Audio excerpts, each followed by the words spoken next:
para geraha mualaf dan juga MCI untuk melindungi atau memberikan secara materi jika ada saudara kita yang mualaf yang mungkin terkendala dalam materi karena mungkin dikeluarkan dari keluarga atau dimiskinkan karena memang kebetulan di bawah umur.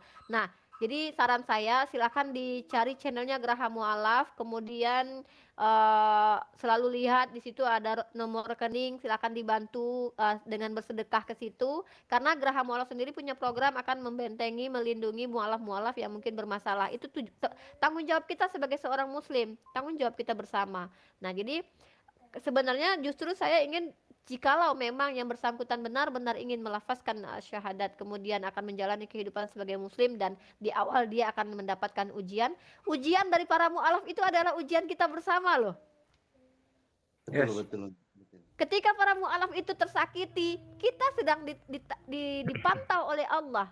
Apa yang kita buat mereka? Mereka termasuk salah satu orang yang berhak mendapatkan sedekah dari kita. Ya, betul. Nah, jadi kita itulah saran saya, silahkan YouTube-nya Geraha Mualaf, lihatlah channel di sana. Kemudian kalau ingin ada yang terketuk hatinya untuk bersedekah, bersedekahlah ke Geraha Mualaf, bersedekahlah ke ada JCC juga, kemudian ada MCI. Kita banyak tuh, Indonesia sudah punya yayasan-yayasan serupa yang coba untuk membackup para mualaf-mualaf yang mungkin saja itu tadi bermasalah dalam masalah materi atau masalah apapun, masalah hukum juga insya Allah karena memang namanya berpindah keyakinan itu bukan hal yang mudah karena tentu saja akan bergejolak bermasalah dengan keluarga dan tentu kalau dia di bawah umur dia masih tergantung kepada orang tua ini akan sangat berat sekali bagi dia tentunya gitu kan apalagi adik kita tadi gitu makanya saya tidak ini ya maksudnya ingin dia apa dulu kondisikan dulu keluarganya tunjukkan akhlak kalau dia setelah mengenal Islam justru dia semakin baik sekali insya Allah mudah-mudahan tersentuh hati orang tuanya.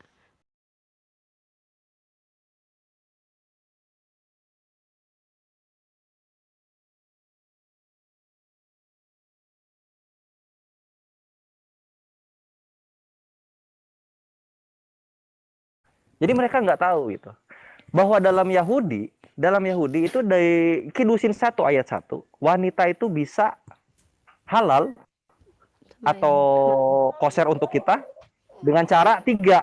Sama ayah. Pertama itu adalah menggunakan dokumen, kedua itu menggunakan uang, ketiga ini menarik ini. Ini berhubungan dengan budak. Ketiga itu adalah dengan seksual intercourse di Misnah Kidusin 1 ayat 1. Wah, meledak. Maka dari itu ketika bedanya gini jadi Yahudi agamanya Yesus sama Islam. Jadi kalau Islam itu ketika kita apa namanya? Bersetubuh dengan budak tetap statusnya budak. Tapi kalau Yahudi karena Misnah Kidusin 1 ayat 1 itu halal langsung dipakai auto istri.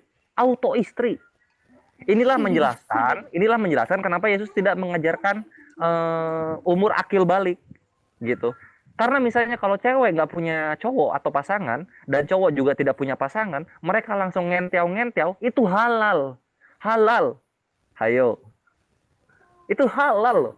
Serius, berbeda dengan Islam. Kita itu mesti ada mahar, wali, saksi, walimah dan juga wali, saksi, wali. Mempelainya itu mesti komplit semua supaya pernikahan bisa disebut halal. Kalau nggak ada itu semua, itu jadinya batil. Kalian nggak punya itu, kawan-kawanku. Kalian nggak punya itu. Akil balik nggak punya, hukum aurat nggak punya, hukum pernikahan nggak punya gitu. Bagaimana mau membedakan persetubuhan halal dengan persetubuhan haram? Bagaimana mau membedakan zina dengan nikah? Ayo. Itu yang pertama. Terus sekarang kita yang kedua. Yang kedua tadi apa? Racun ya, racun. Coba deh ditanyain itu kepada para penghujat Tritums.